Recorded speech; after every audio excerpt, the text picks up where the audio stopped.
In this video, we will do some trigonometry examples.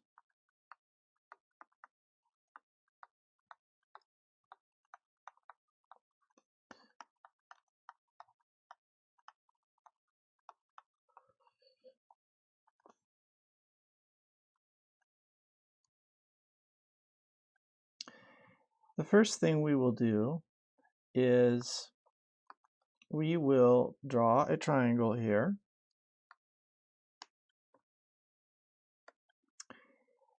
And we are going to provide some information.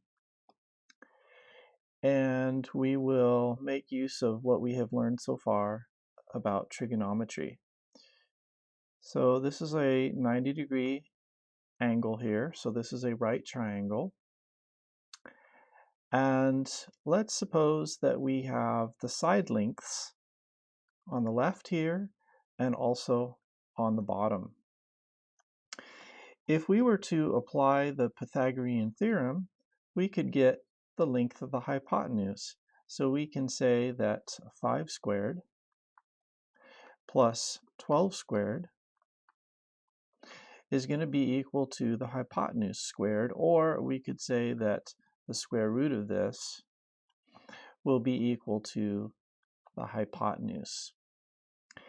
And in this case, we're going to get 25 plus 144, and so 25 plus 144, and taking the square root of that, which is the square root of 169, we get 13.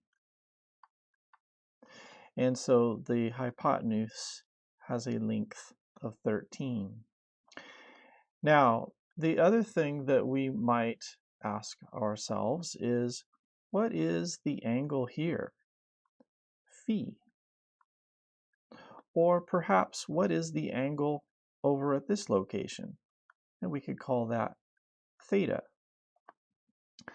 We could write that information over here, and we could say, for example, that since 5 is adjacent to phi, and we now have the hypotenuse, we can say that cosine of phi is equal to 5 over 13. And so if we take the inverse cosine of 5 over 13, that is cosine, or the inverse cosine, of 5 over 13, we get basically that phi here is going to be equal to about 67.4 degrees. Now, the next thing that we could do with this is find theta. Now, we could do this a couple of ways. One way would be to say that theta is going to be equal to the total sum of the angles in a triangle, which is 180 degrees, minus the 90-degree angle over here. And we, of course, had here that this is 67.4 degrees. So we would subtract that also, and what's left must be theta. And if we do that, we get 22.6 degrees. Now, there is another way, and maybe others, but certainly we could get theta also by doing the inverse cosine of 12 over 13. And if we do that, we again get 22.6 degrees. So there's an example that gives you a variety of ways to work with the information on this triangle and make use of a variety of things that we have learned so far. Now we'll do another example.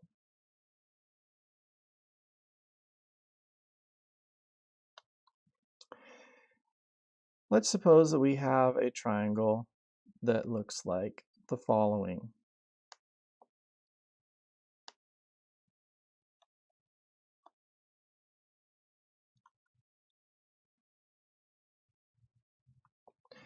And again, let's suppose that this is a right triangle. And let's suppose that it is given to us that this triangle has proportions such that it is a 3, 4, 5 triangle. And we also have that the actual length of the long side is 25 feet.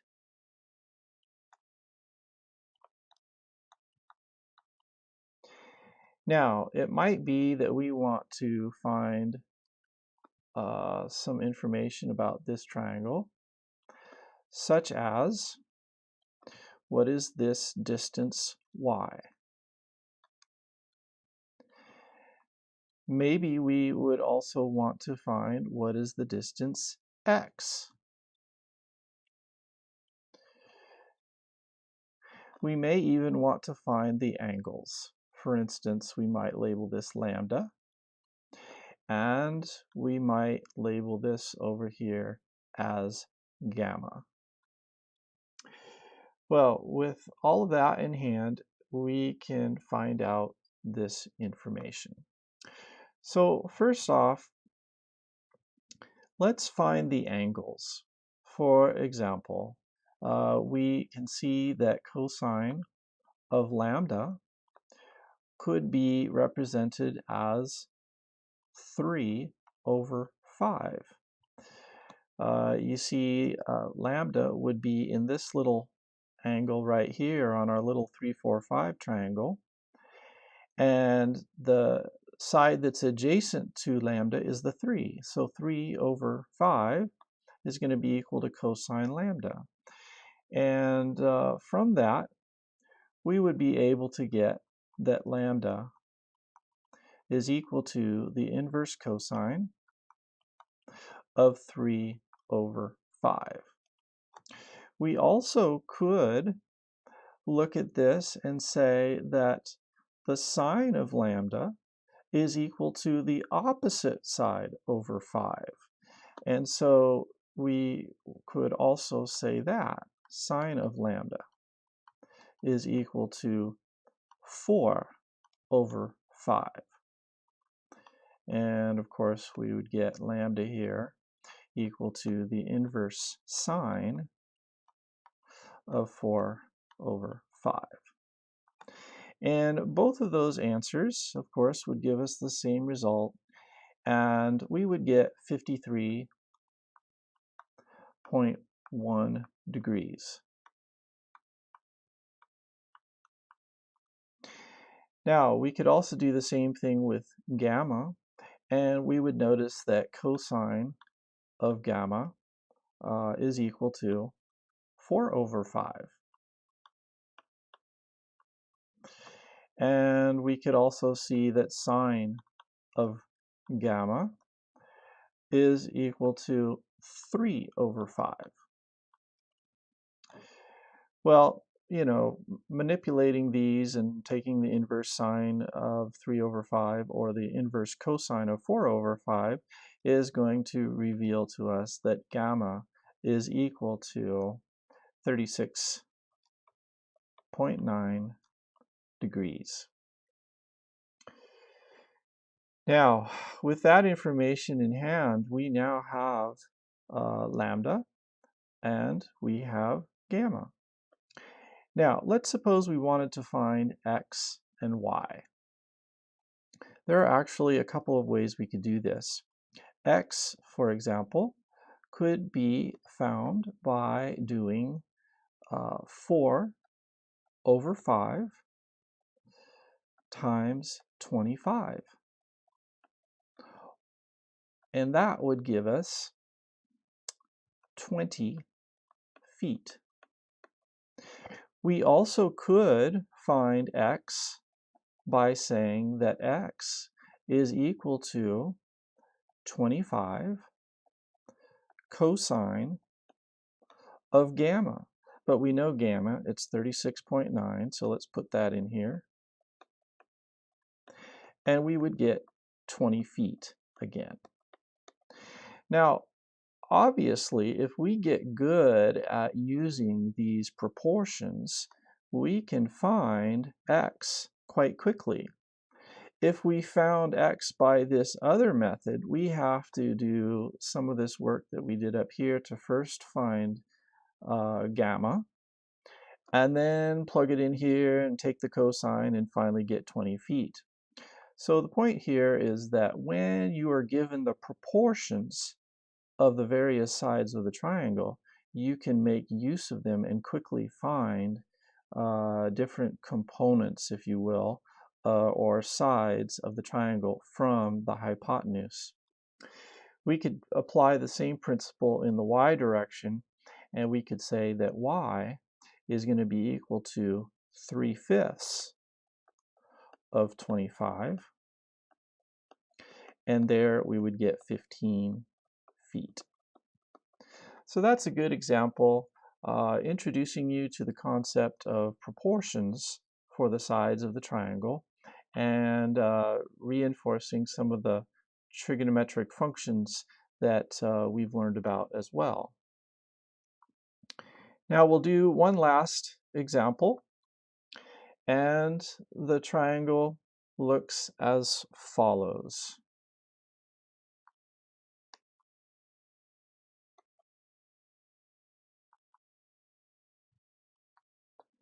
And again, it is a right triangle, and we have 90 degrees here, of course. We have the side lengths of 9, 11 here and 9 at the top.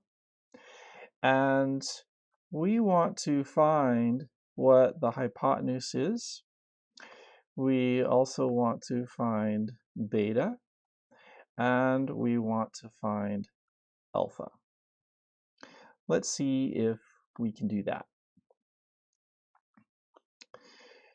So first off, let's find the hypotenuse.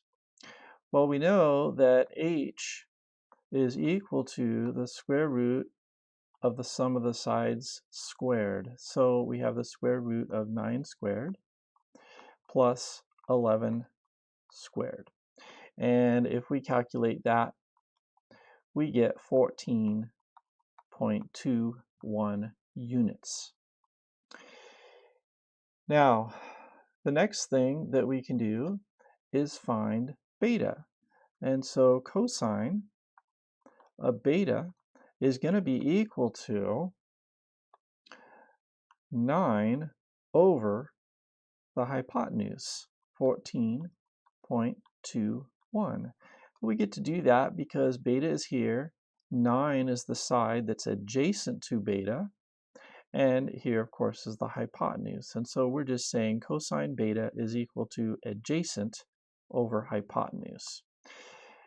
If we then take the inverse cosine of 9 over 14.21, we can solve for beta, and we get 50.7 degrees.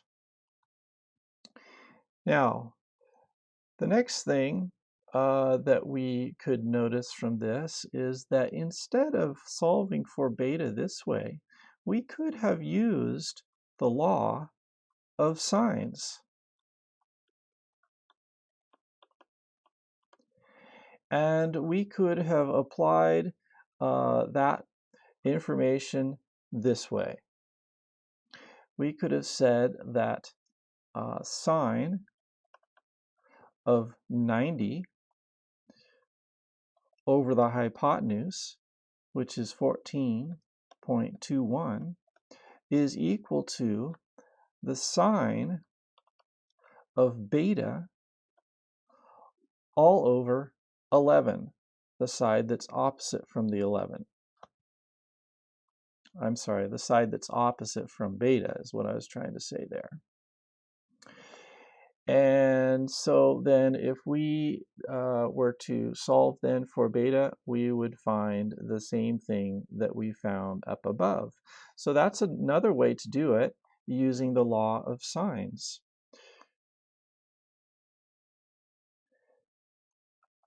Now we could also use the law of cosines to find beta. This would be yet another way of doing it. Now, I hope you recognize that even though we're using the law of sines and law of cosines, those laws can be used on a triangle that does have a 90-degree angle. In a previous video, we said that these were used for non-right triangles, but the law of sines and the law of cosines can be used for right triangles and non-right triangles. So here in this case, if we wanted to use the law of cosines, let's suppose that we gave this, well, let's just go ahead and apply it, and you can follow along. For the law of cosines, we're going to have that 11 squared. This is the side, 11 is the side opposite from beta. That's going to be equal to 9 squared plus the hypotenuse squared, which is 14.21 squared, minus 2 times the 9 times 14.21 cosine of beta. So basically what we've done is we have taken the sides that are on each side of beta, and they go in these locations here. So those are the sides on either side of beta. And this expression then is equal to the side opposite of beta. And the only thing that we don't know in this expression, of course, is beta, and we can then solve for that. And again, we would get that beta is 50.7 degrees. Now, certainly, the first method is far easier probably than these other ones. But this just gives an illustration of how we can use these various laws in different ways. So hopefully that's helpful to you as you consider trigonometry in our course on statics. It is very important that you become familiar with applying these trigonometry rules for triangles, no matter how these triangles are oriented, sideways, vertical, upside down. Being very familiar with how to get the sides, how to use the angles, and so on is something that you will learn in your statics class. And if you have this firmly fixed in your mind ahead of time, it will make things much more simple for you.